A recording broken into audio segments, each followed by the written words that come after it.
Wala ang panghila, wala pang ano yan, ligo, wala pang hilamos. Pinaghilamos ako. Ay, naghilamos ka pala. Ako wala, naglagay lang ako ng sunblock. Ayan. So, pahinga konti, then lakad ulit mamaya.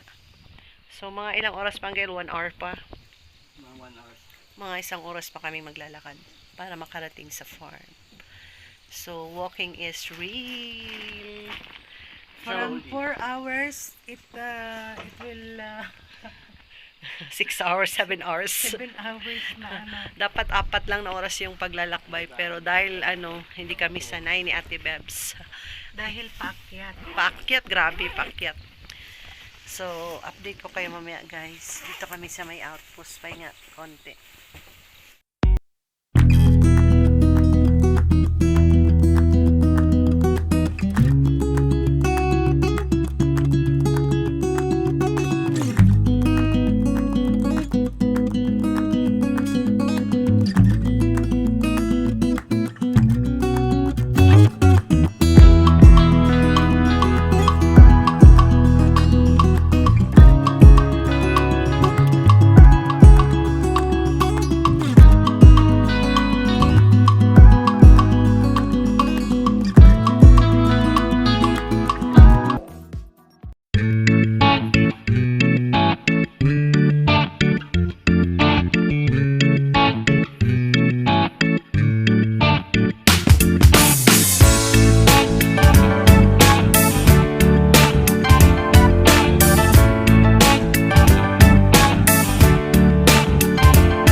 Time check guys, 7:25.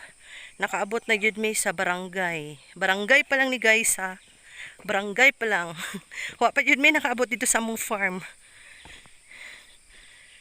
So nadiri ang church nga gipatindog ni Auntie Naning. Shout out Auntie Naning from USA. USA, Texas. So auntie, ako ang i-video ang church ngay magipatindog para makita nimo. So, sige, baba sa ta guys ha. Isut kang dalan guys, hinahinay oh. Panaog dito. Ito na sila Mark. Yan ako mag-video kay basi mas slide ko. So, muna yung barangay. Nanay mga balay-balay. Auntie Naning! Ito yung church na ginapatayo mo. Yan, ang humlap natin lahat oh. Papunta doon, natumbadaan na. Hindi pa daw tapos yan. Ayan na yun. Ang humlap muna ato, ang humlap daw tayo dito. Diha. Natumbadaan na ng kahoy. Diyan daw ang humlat natin. Diyan na part ang humlat. Yan.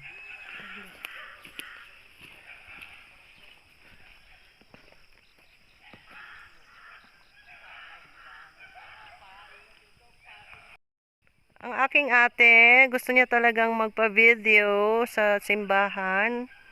Ayan.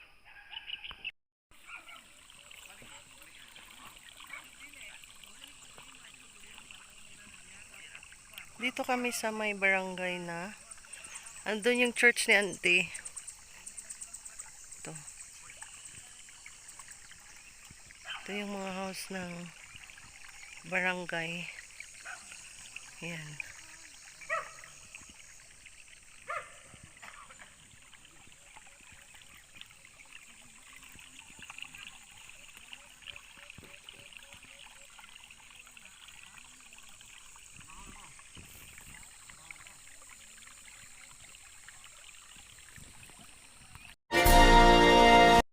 Patagal Hi guys, finally naabot na gyud mi diri sa mansyon ni Uncle Bibot. 7 hours ang among lakaw, gahapon pa mi galakaw. Naabot na gyud mi. Sangko ra gyud. Ha, gihubak na gani ko. Ha? So diri ang mansyon ni Uncle Bibot. Dagko bunga, karuwa. Magduwa ka lang ko katuig dire. Bunga sa karo tag-as kayo. Guys, nami suba diha. Flowing water. Yeah, diha nga side kay Ate Bebs na ang amo nga side didto adton pa namo. So na kaniyang mga kuan ni Uncle. Oh, kay Uncle pa ni. Iyang mga saging, mais, na iyang mga kape.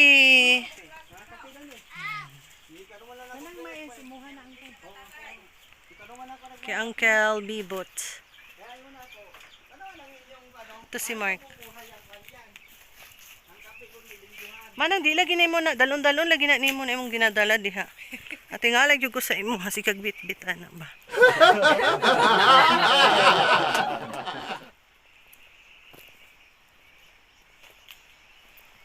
So,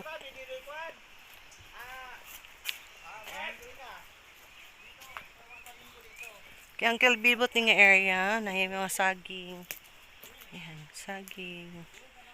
Mais. Saging. Padagano nang imong Hi guys, finally naabot na gyud mi diri sa mansyon ni Uncle Bibot. 7 hours ang among lakaw, gahapon pa mi galakaw. Naabot na gyud mi. Sangko ra gyud. Ha, gihubak na gani ko. Ha? So diri ang mansyon ni Uncle Bibot. Dagko bunga, karuwa. Magduwa ka lang ko katuig dire. Bunga sa karo tag-as kayo.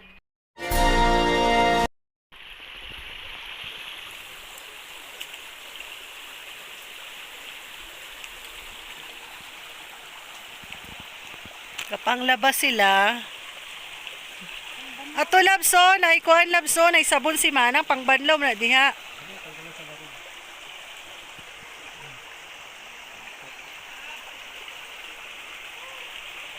Flowing water. Yan. Itong balay ni Uncle sa taas. Dira ang balay ni Uncle sa taas. Diha. Diha. Asya iro. Iro si Uncle. Iro nena.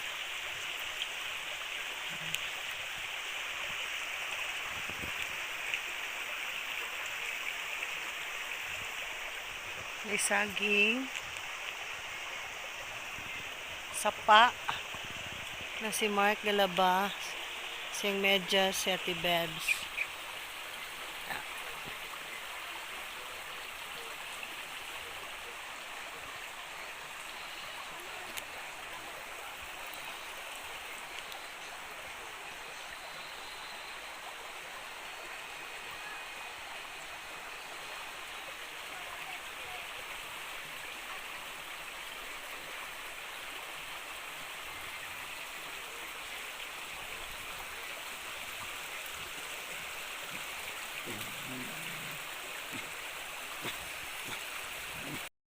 Di ba nga gainom nga itong babae na kami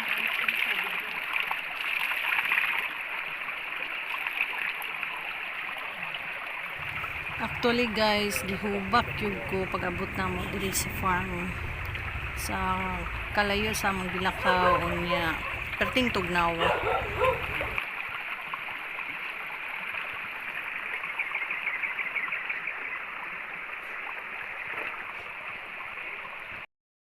Kapang labas sila.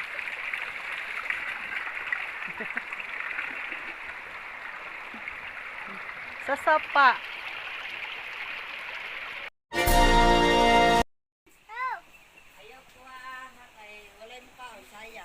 sayang ba?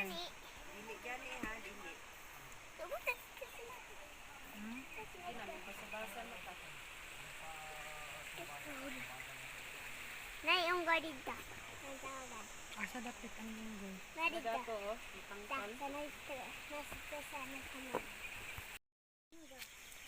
Hindi, ito kay papang mo. Kuha na lang man to. Linisan Yan ang kabayo ng Uncle Richin. Gatong badahan naman yan. Hindi ka naman magkuhan na yan. Gatong badahan naman yan. Natumbada na nga uncle pero yung mga kahoy nandiyan pa rin yan sa ano eh. Kasi hindi na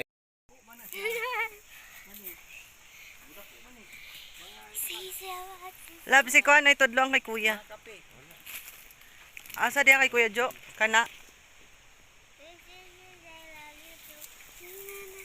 Yan yung lapnisan ni Mudyan, oh. Dire kay Ate Bebs na dire. Padung diha. Dira. Pag abot dira ba?